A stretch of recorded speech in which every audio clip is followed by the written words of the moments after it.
ഇവിടെ ഞങ്ങൾ തടിച്ചുകൂടിയത് ഞങ്ങളുടെ വിശ്വാസം സംരക്ഷിക്കാനോ ഇസ്ലാമികമായ ഏതെങ്കിലും പ്രശ്നങ്ങളെ പറ്റി സംസാരിക്കാനോ അല്ല.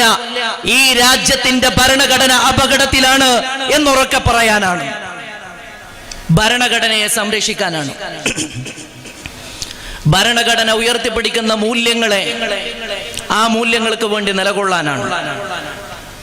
അപ്പൊ സംഘികൾക്കൊരു ചോദ്യം ഉണ്ടാവും, ഭരണഘടന ഉയർത്തിപ്പിടിക്കാൻ നിങ്ങൾ മാത്രം എന്തേന്ന്? ഭരണഘടന ഉയർത്തിപ്പിടിക്കാൻ ഞങ്ങൾ മാത്രമല്ല, രാജ്യം മുഴുവനും തെരുവിലിറങ്ങിക്കഴിഞ്ഞിട്ടുണ്ട്.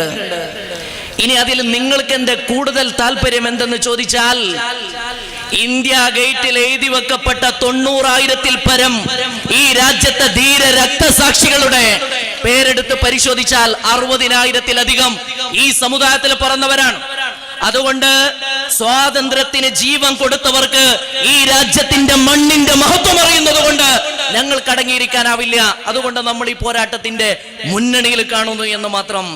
അല്ലാതെ ഇത് മുസ്ലിങ്ങളുടെ പ്രശ്നമല്ല, ഇത് രാജ്യത്തെ ന്യൂനപക്ഷങ്ങളുടെ പ്രശ്നമല്ല.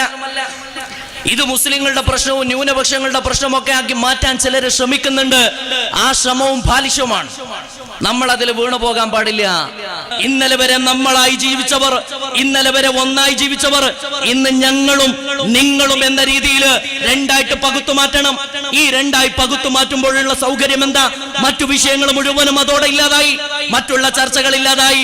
സാമ്പത്തിക മാന്യത്തെ പറ്റി ലോകത്തെ സാമ്പത്തിക വിദഗ്ധരും എല്ലാ ഏജൻസികളും പറഞ്ഞ കൃത്യമായ കണക്കുകൾ, അവലോകനങ്ങള്, റിസർവ് ബാങ്ക് ഓഫ് ഇന്ത്യ പോലും തകർന്ന് തരിപ്പണമാകുന്ന കാഴ്ച, കരുതൽ ധനമെടുത്തിട്ട് വിത്തിന് വെച്ചതുപോലും എടുത്തിട്ട് ഉപയോഗിക്കുന്ന ഏറ്റവും വളരെ ഭയാനകമായ ഒരു കാഴ്ച. ഇത് മറച്ചു പിടിക്കാൻ വേണ്ടിയുള്ള ശ്രമമാണ്, അതിന് ആസൂത്രിതമായ ശ്രമമാണ്. ഈ ശ്രമമാണ് ഇന്ന് ഇന്ത്യയിൽ കണ്ടുകൊണ്ടിരിക്കുന്നത്. നമ്മൾ നോക്കണം, സ്വസ്ഥമായി ജീവിച്ച ഒരു നാട്, അമേരിക്കയോടൊപ്പം റഷ്യയോടൊപ്പം ചൈനയോടൊപ്പം ലോകത്തെ വൻശക്തികളിൽ എണ്ണപ്പെട്ട ഒരു രാജ്യം, ലോകത്തെ ഏറ്റവും വലിയ മതേതര ജനാധിപത്യ രാജ്യം, എത്ര പെട്ടെന്നാണ് തകർന്ന് തരിപ്പണമായത്, എത്ര പെട്ടെന്നാണ് ശൈഥില്യത്തിന്റെ വക്കിലേക്ക് പോയത്. അന്താരാഷ്ട്ര സമൂഹത്തിന്റെ മുമ്പിൽ നമ്മുടെ സകലമാന ഖ്യാതിയും നഷ്ടപ്പെട്ടില്ലേ?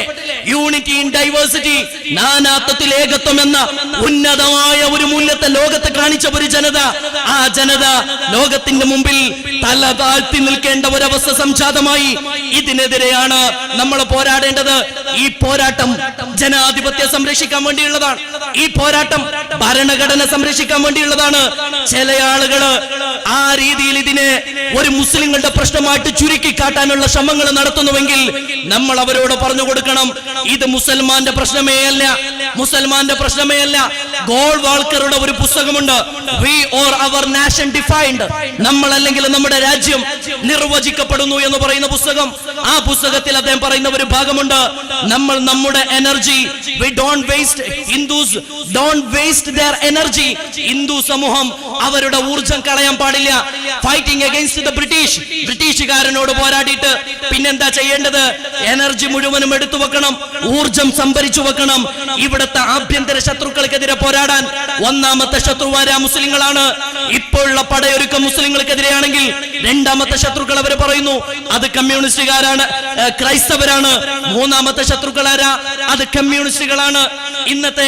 ഇന്ന് ഒരു സഹോദരി, ഹൈന്ദവ സഹോദരിയുടെ മനോഹരമായ ഒരു പ്രസംഗമുണ്ട്. നിങ്ങൾ വിചാരിക്കരുത് ഹിന്ദു രാഷ്ട്രം വന്നാൽ പിന്നെ നമ്മളെല്ലാം രക്ഷപ്പെട്ടു, നമ്മളെല്ലാം ഹിന്ദുക്കളായി. ഹിന്ദു രാഷ്ട്രം വന്നാൽ പിന്നെ ഇവിടെ ഹിന്ദു ഉണ്ടാവില്ല. പിന്നെ ഉണ്ടാകുന്നത് ബ്രാഹ്മണനും ക്ഷത്രിയനും വൈശ്യവനും അങ്ങനെ തുടങ്ങി ശൂദ്രനും ഓരോ ജാതിയിൽപ്പെട്ടവർ മാത്രമേ ഈ രാജ്യത്ത് ഉണ്ടാവുകയുള്ളൂ. അധികാരത്തിന് വേണ്ടിയുള്ള സൗകര്യപൂർവമായിട്ടുള്ള കള്ളി വരക്കലുകളാണ് ഇന്ന് നടക്കുന്നത്. ഈ കള്ളികൾക്കകത്ത് നിന്നിട്ട് നിങ്ങൾ പറയുന്ന തിട്ടൂരങ്ങൾക്ക് വഴങ്ങിത്തരാൻ ഈ രാജ്യത്തിന് മനസ്സില്ല. അതാണ് നമ്മൾ പറയേണ്ടത്. നിങ്ങൾ പറയുന്നത് പോലെ മുന്നോട്ട് പോകാൻ രാജ്യം പ്രക്ഷുബ്ധമാവുകയാണ്. ആ പ്രക്ഷുബ്ധതയോടൊപ്പം നമ്മൾക്ക് ഇത്രേ പറയാനുള്ളൂ, മൗനം അപകടകരമാണ് പ്രിയപ്പെട്ടവരെ. മൗനം മരണത്തെക്കാളും ഭയാനകമാണ്. നമ്മൾ മൗനം പാലിക്കാൻ പാടില്ല എന്ന് പറഞ്ഞാൽ അതിന്റെ അർത്ഥം നമ്മൾ വയലന്റ് ആവണമെന്നല്ല. സൈലന്റ് ആവരുത് എന്ന് പറഞ്ഞാൽ അതിന്റെ അർത്ഥം വയലന്റ് ആവണം എന്നല്ല. നമ്മൾ സമാധാനപരമായ മാർഗത്തിൽ ഈ രാജ്യം നമ്മൾക്ക് നൽകുന്ന ചില പ്രത്യേകമായ അവകാശങ്ങളുണ്ട്. ആ മാർഗത്തിൽ നമ്മൾ മുന്നോട്ട് പോകണം. നമ്മൾ അത്രേ പറയുന്നുള്ളൂ. ഇനി ഇത് വന്നാൽ അടുത്തത് വരുന്നത് ഏക സിവിൽ കോഡാണ്. ഏക സിവിൽ കോഡ് അടുത്ത സമ്മേളനത്തിൽ ഏക സിവിൽ കോഡ് പാർലമെന്റിന്റെ അടുത്ത സമ്മേളനത്തോടു കൂടെ കൊണ്ടുവരുമെന്നാണ് പറയുന്നത്. ഞങ്ങൾ ഭരണാധികാരികളെ ഓർമ്മപ്പെടുത്തട്ടെ, നിങ്ങൾക്ക് ഈ ഭരണഘടനയെ പറ്റി അറിയില്ല എന്ന് ഞങ്ങൾക്ക് ഉറപ്പാണ്. കാരണം 2000 ആണ്ടിന്റെ തുടക്കം വരെ ഒരു സംഘപരിവാർ ആലയങ്ങളിലും ഈ രാജ്യത്തിന്റെ ത്രിവർണ പതാക പാറിയിരുന്നില്ല എന്നത് നഗ്നമായ സത്യമാണ്. ഒരു കാലത്തും ത്രിവർണ പതാകയെ അംഗീകരിക്കാത്ത, ഒരു കാലത്തും ദേശീയ ഗാനത്തെ മാനിക്കാത്ത, രാജ്യത്തിന്റെ സ്വാതന്ത്ര്യത്തിന് വേണ്ടി സമരം ചെയ്യുന്നവരുടെ കൂടെ നടന്ന പാരമ്പര്യം പോലും ഇല്ലാത്ത, സമരത്തെ നോക്കി നിന്ന അനുഭവം പോലും ഇല്ലാത്തവർ, നിങ്ങൾക്ക് ഇതിന്റെ ഒന്നും വില അറിയില്ല. ഭരണഘടനയുടെ മൂല്യങ്ങളെ പറ്റി നിങ്ങൾക്ക് അറിയില്ല. ഭരണഘടനയുടെ 4-ാം അനുച്ഛേദമുണ്ട്. നിങ്ങൾ ആ 4-ാം അനുച്ഛേദത്തിൽ യൂണിഫോം സിവിൽ കോഡ് കൊണ്ടുവരണമെന്ന ഭാഗം മാത്രമാണ് കണ്ടതെങ്കിൽ അതിന്റെ മുന്നിലും പിന്നിലുമായിട്ട് ചില ഭാഗങ്ങളുണ്ട്. എല്ലാം പറയാൻ ഇവിടെ സമയമില്ല. ആർട്ടിക്കിൾ 51 പറയുന്ന ഒരു ഭാഗമുണ്ട്. To value and preserve the rich heritage of our composite culture. രാജ്യത്തിന്റെ ഉത്തരവാദിത്തം പറയുകയാണ്, ഗവൺമെന്റിന്റെ ഉത്തരവാദിത്തം. To value and preserve the rich heritage of our composite culture. നമ്മുടെ ഈ മനോഹരമായ ഈ ഒരു സംസ്കാരമുണ്ടല്ലോ, നമ്മുടെ ഒരു പൈതൃകമുണ്ടല്ലോ, യൂണിറ്റി ഇൻ ഡൈവേഴ്സിറ്റി എന്ന് പറയുന്ന ആ ഒരു സംസ്കാരത്തിന്റെ മഹത്വവും മാനദണ്ഡവും അത് ഉയർത്തിപ്പിടിക്കാൻ രാജ്യത്തിന്റെ ഗവൺമെന്റിന് ഒരു ബാധ്യതയുണ്ട്. ആ ഉത്തരവാദിത്തമുള്ള ഭരണാധികാരിയാണ് പറയുന്നത്, സമരം ചെയ്യുന്ന ആളുകളെ വസ്ത്രം കണ്ടാൽ തിരിച്ചറിയാമെന്നത് നമ്മൾ നോക്കണം. പ്രിയപ്പെട്ടവരെ, നാം 5 നമുക്കഞ്ച് എന്നതാണ് മുസ്ലിം സമുദായത്തിന്റെ നിലപാടെന്ന് ഗുജറാത്ത് മുഖ്യമന്ത്രി ആയിരിക്കുമ്പോ പറയുകയും, ഗോത്ര കലാപം എന്ന ആസൂത്രിതമായ ഒരു ട്രെയിൻ കത്തിക്കലിനെ തുടർന്ന് രാജ്യത്തെ ഒരു വിഭാഗത്തെ മുഴുവൻ ഉന്മൂലനം ചെയ്യാനുള്ള ആസൂത്രിതമായ ഒരു ജനോസൈഡ്, ഒരു വംശഹത്യക്ക് നേതൃത്വം കൊടുത്ത ഒരു ഭരണാധികാരിയിൽ നിന്ന് നമ്മൾ നീതി പ്രതീക്ഷിക്കുന്നു എന്നല്ല, നമ്മൾ മാന്യത പ്രതീക്ഷിക്കുന്നു എന്നല്ല അർത്ഥം. എന്നാലും ഈ പറയുന്ന തരം താഴ്ന്നു പോകുന്നതിനും ഒരു പരിധി വേണ്ടേ എന്നതാണ് നമ്മൾ ആശങ്ക, നമ്മളെ സംശയം അവിടെയാണ്. ഞാൻ എന്റെ സംസാരം കൂടുതൽ നീട്ടിക്കൊണ്ടു പോകാൻ ആഗ്രഹിക്കുന്നില്ല. സിഎക്കെതിരെയുള്ള ഈ ഒരു ശക്തമായ പോരാട്ടം, സിറ്റിസൺ പൗരത്വ ഭേദഗതി നിയമത്തിനെതിരെയും അതുപോലെ NRCക്കെതിരെയുള്ള പോരാട്ടം കേരള ഗവൺമെന്റിനോട് കൂടി പറയണം. കേരളത്തിൽ NPR നടപ്പിലാക്കാനുള്ള വിജ്ഞാപനം ഗവൺമെന്റ് പുറത്തിറക്കി കഴിഞ്ഞു. ഒരു ഭാഗത്ത് NRCക്കെതിരെ സമരം ചെയ്യുമ്പോ പിണറായി വിജയന്റെ നേതൃത്വത്തിലുള്ള ഗവൺമെന്റ് തന്നെ NPRന്റെ ഉത്തരവിറക്കുന്നു എന്നത് തീർത്തും വൈരുദ്ധ്യമാണ്, വലിയൊരു ഐറണിയാണ്. എന്തുകൊണ്ടെന്നാൽ NPR എന്ന് പറയുന്ന നാഷണൽ പോപ്പുലേഷൻ രജിസ്റ്റർ, ഇത് അടിസ്ഥാനമാക്കിയിട്ടാണ് NRC വരുന്നത്. നിങ്ങൾ വിചാരിക്കുന്നത് പോലെ ഒരു ഫാഷിസ്റ്റ് ഭരണകൂടവും വീട്ടിലേക്ക് കയറി വരുമ്പോ ഞങ്ങൾ ഫാസിസ്റ്റുകളാണെന്ന് പറഞ്ഞിട്ട് കയറി വരില്ല. അവർ ഇടയിലൂടെയാണ് കയറുക. കേന്ദ്ര ആഭ്യന്തര മന്ത്രാലയത്തിന്റെ നിർദ്ദേശം NPR ആദ്യം ഉണ്ടാക്കണം. NPRൽ നിന്ന് NRC കരട് ലിസ്റ്റ് തയ്യാറാക്കണം. NRCയിൽ നിന്ന് ഒഴിവാക്കപ്പെടുന്നവർക്ക് വേണ്ടിയാണ് പൗരത്വ ഭേദഗതി നിയമം എന്ന് പറയുന്നത്. കേരള ഗവൺമെന്റ് പിന്നോട്ട് പോകണം. NPRന്റെ അതുമായി ബന്ധപ്പെട്ട ശ്രമങ്ങളിൽ നിന്ന് ഈ സമരങ്ങളിൽ ആത്മാർത്ഥത ഉണ്ടെങ്കിൽ കേരള ഗവൺമെന്റ് പിന്നോട്ട് പോകണം. അത് വളരെ കൃത്യമായിട്ട് കേന്ദ്ര ഗവൺമെന്റ് നടത്തുന്ന ആസൂത്രിതമായ ഒരു നീക്കത്തിന്റെ ഭാഗമാണ്. ഇനി എന്റെ പ്രിയപ്പെട്ടവരെ, ആ ബില്ലുമായി ബന്ധപ്പെട്ട മറ്റു വശങ്ങളിലേക്കൊന്നും ഞാൻ പോകുന്നില്ല. മുസ്ലിം സമുദായത്തെ പറ്റിയാണ് സംഘപരിവാറിന് ആശങ്കയുള്ളതെങ്കിൽ, മുസ്ലിം സമുദായത്തെ ഈ രാജ്യത്തിൽ നിന്ന് ഉന്മൂലനം ചെയ്യണം എന്നതാണ് നിങ്ങളെ ലക്ഷ്യമെങ്കിൽ, ഞങ്ങൾക്ക് ചിലത് പറയാനുണ്ട്. പറന്നത് ഈ നാട്ടിലാണെങ്കിൽ, ജീവിച്ചത് ഈ നാട്ടിലാണെങ്കിൽ, അന്തസ്സോടുകൂടെ ഈ മണ്ണോട് ചേരാൻ പ്രതിജ്ഞ ചെയ്തവരാണ് ഞങ്ങള്. നിങ്ങൾക്ക് ഈ രാജ്യത്തെ ഈ ജനതയുടെ ദേശക്കൂറിയിൽ സംശയമുണ്ടെങ്കിൽ ഒരു പിടി മണ്ണ് കാലിനടിയിൽ നിന്നെടുത്തൊന്ന് മൂക്കോട് ചേർത്ത് വെച്ച് നോക്കണം. നിങ്ങൾക്കറിയാം, ഞങ്ങളുടെ പൂർവ്വപിതാക്കള് രാജ്യത്തിന്റെ സ്വാതന്ത്ര്യത്തിന് വേണ്ടി ഒഴുകിയ വിയർപ്പിന്റെ ഗന്ധം നിങ്ങൾക്കറിയാൻ പറ്റും. ഇനിയും ഞങ്ങളെ ദേശക്കൂറിയിൽ നിങ്ങൾക്ക് സംശയമുണ്ടെങ്കിൽ ആ മണ്ണൊന്നെടുത്തിട്ട് പരിശോധിച്ചു നോക്കിയാൽ നിങ്ങൾക്ക് കിട്ടും. ഞങ്ങളുടെ പഴയ തലമുറ ഈ രാജ്യത്തിന് വേണ്ടി ചീന്തിയ രക്തച്ചാലുകളുടെ ഗന്ധം നിങ്ങൾക്ക് ആസ്വദിക്കാനാകും. നമ്മുടെ പാരമ്പര്യത്തെ പറ്റി എന്റെ പ്രിയപ്പെട്ടവരെ, ബക്കിംഗ്ഹാം കൊട്ടാരത്തിലേക്ക് ഗാന്ധിജി പോകാൻ പറഞ്ഞപ്പോ ഡോക്ടർമാര് പോകരുത് എന്ന് പറഞ്ഞപ്പോഴും മൗലാന മുഹമ്മദ് അലി കടന്നു ചെന്നു. ജോർജ് ഭൂപൻ എന്ന് പറയുന്ന അന്നത്തെ ബ്രിട്ടീഷ് ബ്രിട്ടീഷ് ഗവൺമെന്റിന്റെ സർവാധികാരങ്ങളോടുകൂടെ ഇരിക്കുന്ന സൂര്യൻ അസ്തമിക്കാത്ത സാമ്രാജ്യത്തിന്റെ അന്നത്തെ അധിപന്റെ മുഖത്ത് നോക്കിയിട്ട് I would prefer to die in a foreign country so long as it is a free country. If you don't give us freedom in India, you have to give me a grave here. ഇത് പറഞ്ഞ മൗലാന മുഹമ്മദ് അലിയുടെ പിൻതലമുറയാ നമ്മൾ ആരെയും പേടിക്കേണ്ടതില്ല. ദേശസ്നേഹം ഒരാളുടെ മുമ്പിൽ തെളിയിക്കേണ്ട ബാധ്യതയും നമ്മളെ സംബന്ധിച്ചിടത്തോളം ഇല്ല. കൊടും തീവ്രവാദികളെ കൊണ്ടുപോയിട്ട് പാർലമെന്റിനകത്തിരുത്തിയവർ നമ്മളോട് ദേശക്കൂറിനെ പറ്റി ചോദിക്കുകയാണോ? നിങ്ങൾ ദേശക്കൂറ് ചോദിക്കുകയാണെങ്കിൽ നിങ്ങളോടത് പറയാൻ ഞങ്ങൾക്ക് മനസ്സില്ല എന്നാണ് തിരിച്ചു പറയേണ്ടത്. ഞങ്ങളെ പൗരന്മാരായിട്ട് കാണാൻ നിങ്ങൾക്ക് മനസ്സില്ലെങ്കിൽ നിങ്ങളെ ഒരു ഗവൺമെന്റ് ആയിട്ട് കാണാൻ ഞങ്ങൾക്ക് മനസ്സില്ല എന്ന് പറഞ്ഞ കനയ്യകുമാറിന്റെ വാക്കുകള് ഞാനിവിടെ പറയാൻ ആഗ്രഹിക്കുകയാണ്. If you don't give us freedom in India, എന്റെ രാജ്യത്തിന്റെ സ്വാതന്ത്ര്യം കൈക്കുമ്പിളിൽ വാങ്ങിക്കൊണ്ട് പോകാനാ ഞാൻ ഇവിടെ വരെ കടൽ കടന്നു വന്നത്. നിങ്ങൾ എനിക്ക് സ്വാതന്ത്ര്യം നൽകുന്നില്ല എങ്കിൽ സ്വാതന്ത്ര്യമില്ലാത്ത നാട്ടിലേക്ക് എനിക്ക് തിരിച്ചു പോകണ്ട. ഈ സ്വതന്ത്ര നാട്ടിൽ എനിക്ക് 6 അടി മണ്ണ് നൽകണമെന്ന് പറഞ്ഞ മൗലാന മുഹമ്മദ് അലി ലാഹോറിലെ ജയിലിലേക്ക് ബി ഉമ്മ എന്ന് പറയുന്ന വയസ്സായ ഉമ്മ, ആ ഉമ്മയെ പറ്റി ഗാന്ധിജി പറഞ്ഞിട്ടുണ്ട് സ്വാതന്ത്ര്യ സമര സേനാനികളുടെ മാതാവ് എന്നാണ് പറഞ്ഞത്. ബി ഉമ്മ കടന്നു ചെന്നു. ലാഹോറിലെ ജയിലിൽ ജ്യേഷ്ഠനും അനുജനും കിടക്കുന്നുണ്ട്. മൗലാന മുഹമ്മദ് അലിയും മൗലാന ഷൗക്കത്ത് അലിയും അവരെ സന്ദർശിച്ചതിന് ശേഷം ബി ഉമ്മ എന്ന് പറയുന്ന ഇന്ത്യയുടെ സ്വാതന്ത്ര്യ സമരം കണ്ടിട്ടുള്ള ഏറ്റവും തീക്ഷ്ണമായ അനുഭവങ്ങളിലൂടെ കടന്നുപോയ 20ാമത്തെ വയസ്സിൽ വൈദവ്യം ഏറ്റെടുക്കേണ്ടി വന്നപ്പോഴും സ്വന്തം മക്കളെ നെഞ്ചോട് ചേർത്ത് വെച്ച് ഉന്നത വിദ്യാഭ്യാസം നൽകി സ്വാതന്ത്ര്യ സമരത്തിന്റെ തീച്ചൂളയിലേക്ക് അന്തസ്സോടെ അവരെ പറഞ്ഞയച്ച ഞങ്ങളുടെ ഉമ്മ അവരെ ലാഹോറിലെ ജയിലിലേക്ക് ചെന്നിട്ട് ആ മക്കളോട് പറഞ്ഞത്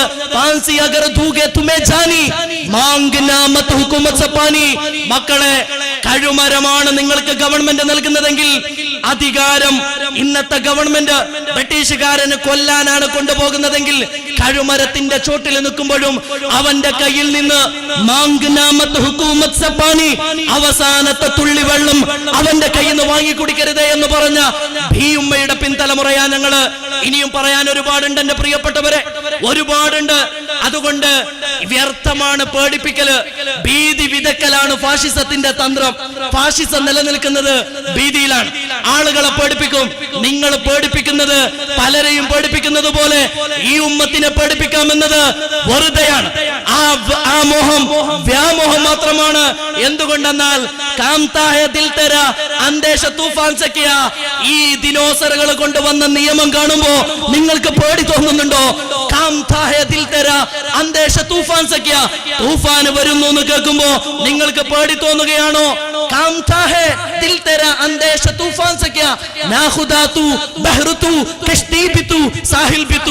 ഇളകിയാടുന്ന കടലും ആ കടലിലെ കപ്പലും ആ കപ്പലിലെ യാത്രക്കാരനും എല്ലാം നീ തന്നെയാണ്.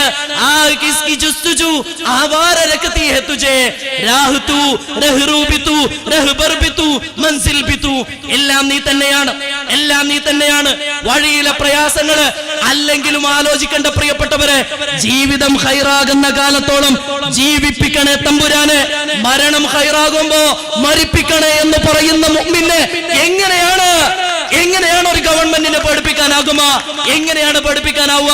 നിങ്ങൾക്ക് തോന്നുന്നുണ്ടോ ഖളായിൽ വിശ്വസിക്കുന്ന ഈ ഉമ്മത്തിന് വന്നുപെട്ടതും ഇനി വരാനിരിക്കുന്നതും ഏകനായ ഈ ഭൗമഗോളങ്ങളെ മുഴുവനും സൃഷ്ടിച്ച് സംവിധാനിക്കുന്ന നാഥനായ റബ്ബിന്റെ നിയതമായ നിയമമല്ലാതെ ഭൂമിയിൽ മറ്റൊന്നും നടക്കില്ല എന്ന് വിശ്വസിക്കുന്ന ആ ഈമാനെ നെഞ്ചകത്ത് കൊണ്ട് നടക്കുന്ന പരിജനത എന്തിനാ പേടിക്കേണ്ടത്? ഈമാനെ നമ്മൾ ഉയർത്തിപ്പിടിക്കണം. ഈമാൻ ഉയർത്തിപ്പിടിക്കണം. തഖ്വയിലേക്ക് നമ്മൾ മടങ്ങണം. ഈമാൻ ഉയർത്തിപ്പിടിക്കാൻ നമ്മൾ തയ്യാറാണെങ്കിൽ, ഈമാൻ ഉയർത്തിപ്പിടിക്കാൻ നമ്മൾ തയ്യാറാണെങ്കിൽ നമ്മൾ തന്നെയാണ് ഉന്നതർ, നമ്മൾ തന്നെയാണ്. ഓരോന്നായിട്ട് വന്നതാണ്. നോട്ട് നിരോധനം വന്നു. അപ്പൊ പറഞ്ഞതെന്താ? കള്ളപ്പണം മുഴുവൻ രാജ്യത്തേക്ക് വരും. ഉള്ളവന്റെ കയ്യിൽ നിന്ന് വാങ്ങിയിട്ട് ഇല്ലാത്തവന് കൊടുക്കും. അന്ന് മൗനം പാലിച്ചവരുണ്ടായിരുന്നു, അന്ന് കൂടെ കൂടിയവരുണ്ടായിരുന്നു, അന്ന് സിന്ദാബാദ് വിളിച്ചവരും അന്ന് എല്ലാ അർത്ഥത്തിലും പ്രോത്സാഹിപ്പിച്ചവരുണ്ടായിരുന്നു. കാലം കഴിഞ്ഞ് പോക്കറ്റ് കാലിയായപ്പോഴാണ് രാജ്യത്തിന്റെ ഭരണാധികാരികള് കൊള്ളക്കാരും പോക്കറ്റടിക്കാരുമാണെന്ന് അവര് തിരിച്ചറിഞ്ഞത്. ഓരോന്നും അങ്ങനെയാ വന്നത്. മുത്തലാഖ് വന്നപ്പോ മുത്തലാഖ് നിയമം, രാജ്യത്തെ ഒരു സമുദായത്തിലെ ആണുങ്ങളെ മാത്രം ക്രിമിനൽ വൽക്കരിക്കുന്ന ഒരു നിയമം, സിവിൽ റൈറ്റിൽ മാത്രം പെടുന്ന, സിവിൽ മാറ്റേഴ്സിൽ ഇടപെടുന്ന വിവാഹം എന്ന് പറയുന്ന വിഷയത്തെ ക്രിമിനൽ വൽക്കരിച്ചുകൊണ്ട് രാജ്യത്തെ മുസ്ലിം സമുദായത്തിലെ ആണുങ്ങളെ മാത്രം ക്രിമിനൽ കുറ്റവാളികളാക്കുന്ന ഒരു നിയമം വന്നപ്പോ പലരും മിണ്ടാതിരുന്നു. അവരൊന്നും പറഞ്ഞില്ല. എന്തേ മിണ്ടാതിരുന്നത്? ഇത് മുസ്ലിങ്ങളെ മാത്രം പ്രശ്നമാണല്ലോ, ഇത് മുസ്ലിങ്ങളെ മാത്രം പ്രശ്നമാണല്ലോ, നമ്മളെ ബാധിക്കുന്ന പ്രശ്നമല്ലല്ലോ. ഓരോന്ന് വന്നപ്പോ അത് അവരുടേതാണെന്ന് വിചാരിച്ചു മാറി നിന്നു. അവസാനം രാജ്യത്തിന്റെ സകലമാന സമ്പത്ത് കൊള്ളയടിക്കപ്പെടുന്നു എന്ന ഘട്ടം വന്നപ്പോഴാണ് കോളേജിൽ പഠിക്കുന്ന വിദ്യാർത്ഥികൾക്ക് സ്കോളർഷിപ്പ് പോലും നിഷേധിക്കുന്ന ഒരു ഘട്ടം വന്നപ്പോഴാണ് രാജ്യം തെരുവിലേക്ക് ഇറങ്ങിയത്. അതുകൊണ്ട് എന്റെ പ്രിയപ്പെട്ടവരെ, നമ്മൾ പേടിക്കേണ്ടതില്ല. നമ്മെ സംബന്ധിച്ചിടത്തോളം ദുനിയാവെന്ന് പറയുന്നത് താൽക്കാലികമായ ഒരിടത്താവളം മാത്രമാണ്. കുൻ ഫി ദുനിയാ കഅന്നക ഗരീബ് ഔ ആബിറു സബീൽ വഉദ്ദ നഫ്സക മിൻ അസ്ഹാബിൽ ഖുബൂർ.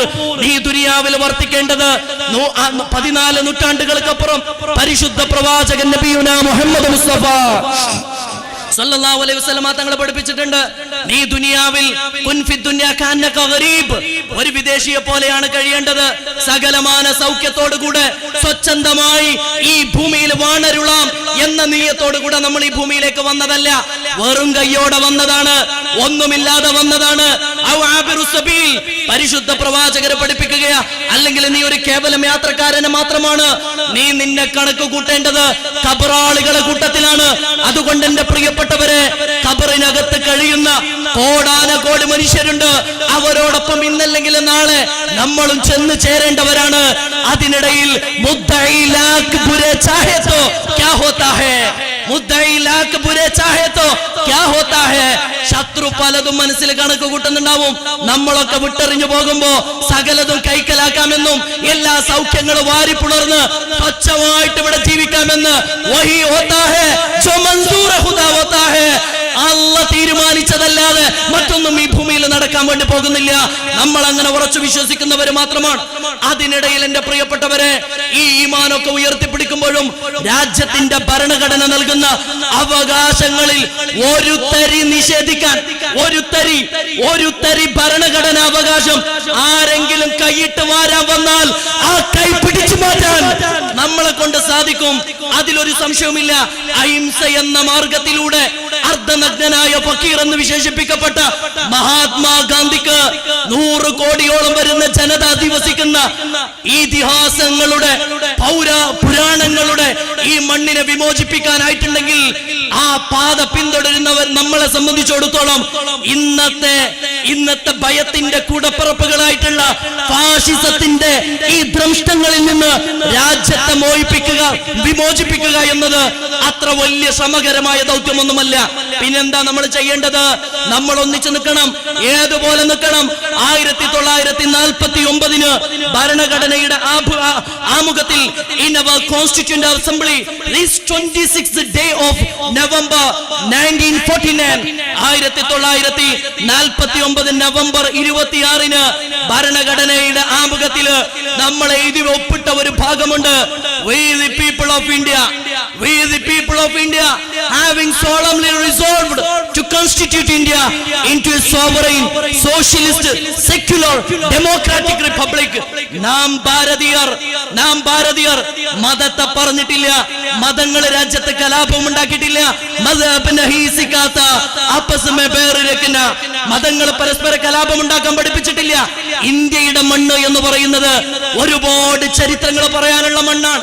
ചിശ്തി ने जिस जमीन में पैगाम हक सुनाया, नानक ने जिस चमन में वहदत का गीत गाया, जिसने हिजाजियों से दश्ते अरब छुटाया, मेरा वतन वही है, मेरा वतन वही है, मेरा वतन वही है. അല്ലെങ്കിൽ നിങ്ങൾ നോക്കണ്ട പ്രിയപ്പെട്ടവരെ, രാജ്യത്തിന്റെ അഭിമാന സ്മാരകങ്ങൾ മുഴുവനും തീർത്തതാരാ? ഈ സമുദായത്തിൽപ്പെട്ടവരാണ്. ആരുടേതാണ് താജ്മഹൽ? ആരുടേതാണ് റെഡ് ഫോർട്ട്? ആരുടേതാണ്? ഓരോന്നായിട്ട് രാജ്യം ലോകത്തിന്റെ മുമ്പിൽ തലയുയർത്തി നിൽക്കുന്ന സ്മാരകങ്ങള് നമ്മൾ അതിന്റെ കണക്ക് പറയാൻ വേണ്ടിയല്ല, ഈ മണ്ണോട് നമ്മൾ എത്രമേൽ ചേർന്ന് കിടക്കുന്നു എന്ന് പറയാനാണ്. 800 700 വർഷം ഡക്കാൻ മുതൽ കാബൂൾ വരെ അതിവിശാലമായ മുസ്ലിങ്ങൾ ഭരിച്ച നാടുകള് ഈ രാജ്യത്തുണ്ടായിട്ടുണ്ട്. അവരാരും രാജ്യത്തെ ഇസ്ലാമിക രാജ്യമാക്കാൻ നോക്കിയിട്ടില്ല. ബ്രിട്ടീഷുകാരൻ 200 വർഷം ഈ രാജ്യത്തെ ഭരിച്ചപ്പോഴും പലവിധ തോന്നിയാസങ്ങൾ ചെയ്തപ്പോഴും ഈ രാജ്യത്തിന്റെ ആത്മാവ് തകരാതെ കടന്നു. എന്നാൽ എന്റെ പ്രിയപ്പെട്ടവരെ, 70 വർഷത്തെ ഈ പോരാട്ടങ്ങൾക്കൊടുവിൽ നമ്മൾ കീഴടങ്ങേണ്ട ഒരു ഗതി വരരുത്. ബാംഗ്ലൂരിൽ ഇന്നലെ അറസ്റ്റ് ചെയ്യപ്പെട്ട രാമചന്ദ്ര ഗുഹ എന്ന് പറയുന്ന ഇന്ത്യ കണ്ട കാലത്തെയും ഏറ്റവും പ്രഗത്ഭനായ ചരിത്രകാരൻ, രാജ്യമാദരവോടുകൂടെ പത്മശ്രീ നൽകി ആദരിച്ചിട്ടുള്ള ചരിത്രകാരൻ, ഈ രാജ്യം എണീറ്റ് നിൽക്കേണ്ട ഏറ്റവും ഉന്നതരായ പൗരന്മാരിൽ ഒരാളാണ്. അദ്ദേഹത്തെയാണ് പോലീസ് നടു റോട്ടിൽ സംസാരിച്ചു കൊണ്ടിരിക്കുമ്പോ വലിച്ചഴച്ചു കൊണ്ടുപോയത്. അദ്ദേഹം സംസാരിച്ചത് ഭരണഘടന സംരക്ഷിക്കുന്നതിനെ പറ്റിയാണ്. അദ്ദേഹത്തിന്റെ മനോഹരമായ ഒരു പുസ്തകമുണ്ട്, ഗാന്ധിക്ക് ശേഷമുള്ള ഇന്ത്യയെ പറ്റി പറയുന്ന പുസ്തകം. ആ പുസ്തകത്തിൽ അദ്ദേഹം അവസാനിപ്പിക്കുന്നത് ഇങ്ങനെയാണ്. അദ്ദേഹം പറയുന്നത്, ഇന്ത്യയിൽ ശരിയായ രീതിയിൽ തെരഞ്ഞെടുപ്പ് നടക്കുന്ന കാലത്തോളം, ഇന്ത്യയിൽ ഭരണഘടന നൽകുന്ന ഈ അവകാശങ്ങൾ നിലനിൽക്കുന്ന കാലത്തോളം കുറെ കാര്യങ്ങളൊക്കെ പറയുന്നുണ്ട്. എന്നിട്ട് അദ്ദേഹം പറയാം, ആ കാലത്തോളം ഇന്ത്യയെ തകർക്കാൻ ഒരു ശക്തിക്കും ആവില്ല എന്ന് അദ്ദേഹം ആശങ്കപ്പെട്ട സ്ഥിതിയിലേക്ക് കാര്യങ്ങൾ പോവുകയാണ്. വാ തുറക്കുന്നവരെ അറസ്റ്റ് ചെയ്യുകയാണ്, ശബ്ദിക്കുന്നവരെ മുഴുവനും വെടിവെച്ച് വീഴ്ത്താമെന്ന് ഗവൺമെന്റ് വിചാരിക്കുകയാണ്, എതിർക്കുന്നവരെ കാരാഗ്രഹത്തിലേക്ക് പറഞ്ഞേക്കുകയാണ്, കൂട്ടമായിട്ട് അറസ്റ്റ് ചെയ്തുകൊണ്ട് ഇന്റർനെറ്റ് കണക്ഷൻ പോലും. ഏറ്റവും വലിയ കോമഡി 21ാം നൂറ്റാണ്ടിന്റെ ഡിജിറ്റൽ ഇന്ത്യ എന്ന് പറഞ്ഞുകൊണ്ട് ഒരു ഭാഗത്ത് പ്രചരണം നടത്തുന്നവർ തന്നെയാണ് രാജ്യത്ത് ഇന്റർനെറ്റ് കണക്ഷൻ അടക്കം വിച്ഛേദിക്കുന്നത് എന്നത് വലിയ കോമഡിയാണ്. കശ്മീരിന്റെ പ്രശ്നം നമ്മൾ കണ്ടു. ഞാൻ ഇനി ഒന്നും പോകുന്നില്ല. എന്റെ പ്രിയപ്പെട്ടവരെ സകലമാന തിന്മകളോടുകൂടെ ഫാഷിസം അതിന്റെ രൗദ്രഭാവത്തിലേക്ക് പോകുമ്പോ നമ്മൾക്ക് ഓർമ്മപ്പെടുത്താനുള്ളത് ചരിത്രത്തിലെ ഏകാധിപതികളെ പറ്റി മാത്രമാണ്. ചരിത്രത്തിലെ ഏകാധിപതികളുടെ ആസന്നമായ ഏറ്റവും അനിവാര്യമായ ഒരു പതനമുണ്ട്. അവസാനമായിട്ട് ബങ്കറിനകത്ത് കിടക്കുമ്പോ സയനൈഡ് ഗുളിക കയ്യിൽ പിടിച്ചിട്ട് ഭാര്യയോട് അഡോൾഫ് ഹിറ്റ്ലർ ചോദിച്ചിരുന്നു പത്രേ, ഇത് സയനൈഡ് ഗുളിക തന്നെയാണോന്ന്. ആ ഗുളിക കഴിച്ചപ്പോഴും അദ്ദേഹത്തിന്റെ സംശയം മാറിയിരുന്നില്ല.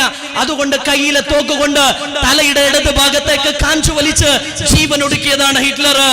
ലോക ചരിത്രത്തെ വിറപ്പിച്ച ഒരു ജനതയെ മുഴുവനും വംശീയമായ ഉന്മൂലനത്തിന് വേണ്ട എല്ലാ കശാപ്പും ചെയ്ത ഒരു ചരിത്രത്തിലെ ഏകാധിപതി അവസാനം ഇടത് ഭാഗത്തെ തലയോട്ടിയിൽ ഓട്ട വീണ ഒരു ശവശരീരം മാത്രമായിരുന്നുവെങ്കിൽ ഇറ്റലിയെ വിറപ്പിച്ച മുസോളിനി ചരിത്രത്തിന്റെ ആത്യന്തികമായ നിയമം, ആത്യന്തികമായ നീതി ഏറ്റുവാങ്ങിയിട്ടുണ്ടെങ്കിൽ ഇന്നത്തെ ഇന്ത്യയിലെ ഏകാധിപതികളെയും ചരിത്രം കാത്തുവച്ചിരിക്കുന്നത് മറ്റൊന്നായിരിക്കില്ല എന്ന് സാന്ദർഭികമായിട്ട് പറയുകയാണ്. ഭരണഘടനയിൽ എല്ലാ അവകാശങ്ങളും എഴുതി വെച്ച അംബേദ്കർ തന്നെ അവസാനം ഒരു വാക്ക് പറഞ്ഞു, സോവറിറ്റി ഈസ് ഓൾവേസ് ലിമിറ്റഡ്. എന്റെ പ്രിയപ്പെട്ട മോദിയും അമിത്ഷയും മനസ്സിലാക്കണം, നിങ്ങളെ കയ്യിൽ പാർലമെന്റിലുള്ള മൃഗീയ ഭൂരിപക്ഷം ഉണ്ടല്ലോ, അത് ലിമിറ്റഡ് ആണ്. അതിന് ചില പരിമിതിയുണ്ട്.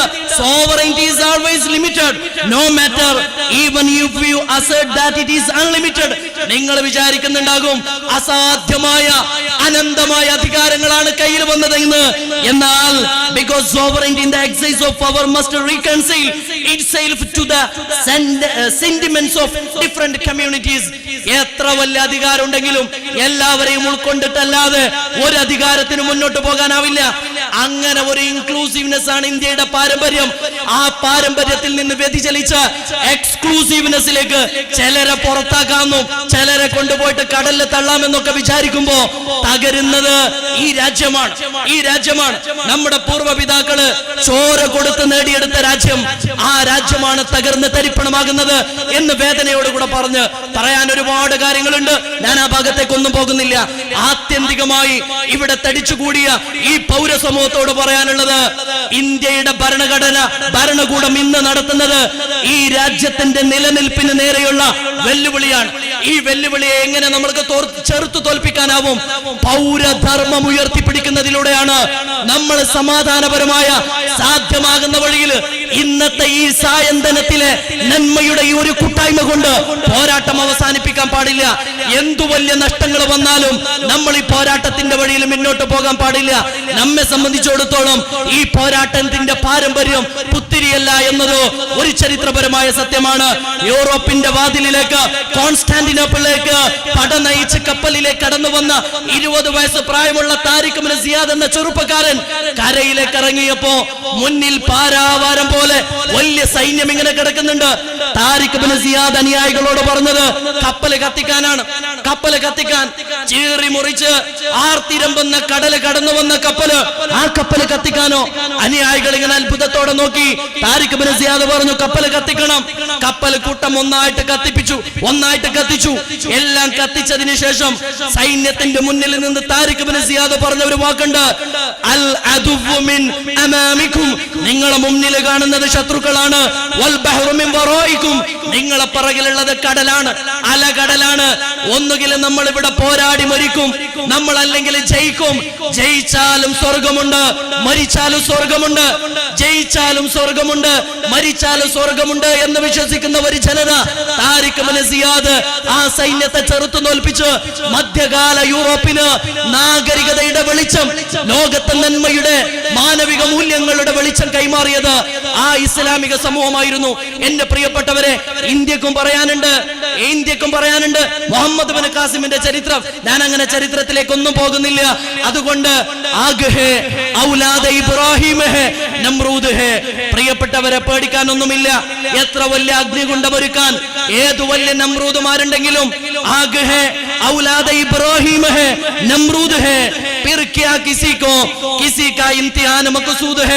നമ്രൂദുമാരോട് ഓർമ്മപ്പെടുത്താനുള്ളത്, വലിയ അഗ്നികുണ്ഡം ഒരുക്കാൻ നിങ്ങൾ സജ്ജരാണെങ്കിൽ ആ അഗ്നികുണ്ഡങ്ങളെ താണ്ടി വന്ന ഇബ്രാഹിമി പാരമ്പര്യം ഉയർത്തിപ്പിടിക്കാൻ ഈ ഉമ്മത്തും തയ്യാറാണ് മാത്രമാണ്.